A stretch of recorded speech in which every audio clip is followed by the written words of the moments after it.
Hey everyone, this is Pritham, and in this video we will see how to define the I section in the ETABS. Basically, in the previous videos we have seen how to define the rectangular beam column section. Then in the further videos we have seen that the how to define the circular column section, and then after we have seen the T sections. All of these are from the concrete section, right? Now we will be seeing the I section. For the I section, we will go to define. In define, there is option of the section property. In section properties, go to frame section. These are some of the previously added properties of column and beam. Now we will be adding the property of the I section. Then go to add new property. In it, the frame property shape type will open. In it, choose the precast concrete I section. I will show you what is it. Uh, this is the I section of the beam, right? This is the flange. This part is called as the flange. This is the total depth of the beam, and this is the flange thickness, and this middle part is called as the web, and this is the web thickness. Basically this is done with the I section are versatile, usually used as the beam only. They are used or designed as a column in the construction when there is a need for them. Otherwise we generally don't use them for the column. This like this they look for the beam section. Now we will be discussing how to add them. So click on the precast concrete I section. In it, a new window of the frame section property data will open. In the property name, type the name as the I beam. We will be doing for the beam I beam. In it, the material will be EM25.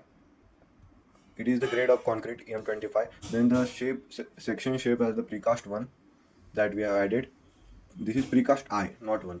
This is the section dimension. The sketch. This is the bulb T.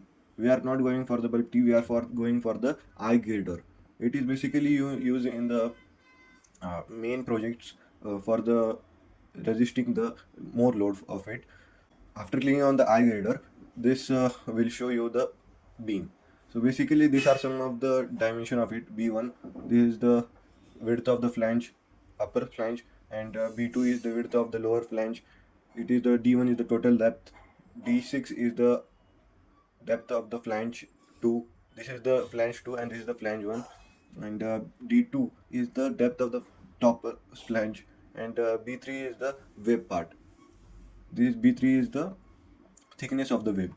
So basically for this type of the section we will be dealing with the B1. Let's take B1 as 500 mm. As you put the values of here, then you will be directly seeing the overview of it in this panel.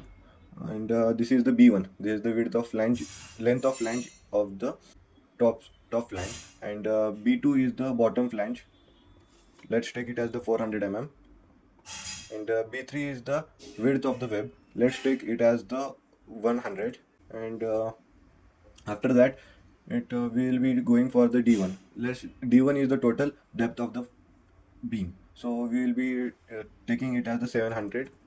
And D2 is the depth of the flange 1. The flange 1 is the top flange. Let's take it as the 125. It is the 125 mm.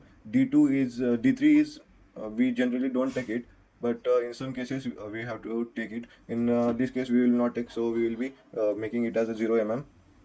And for D5 also, D4 is 0, and D5 is also we will take it as the 0, and D6 we will taking it as 125 mm. And as you see that I have changed some values here, and we are seeing the result of it in this box. So as you see here, I have made the I section beam in this model. So now we will be, these are the section properties.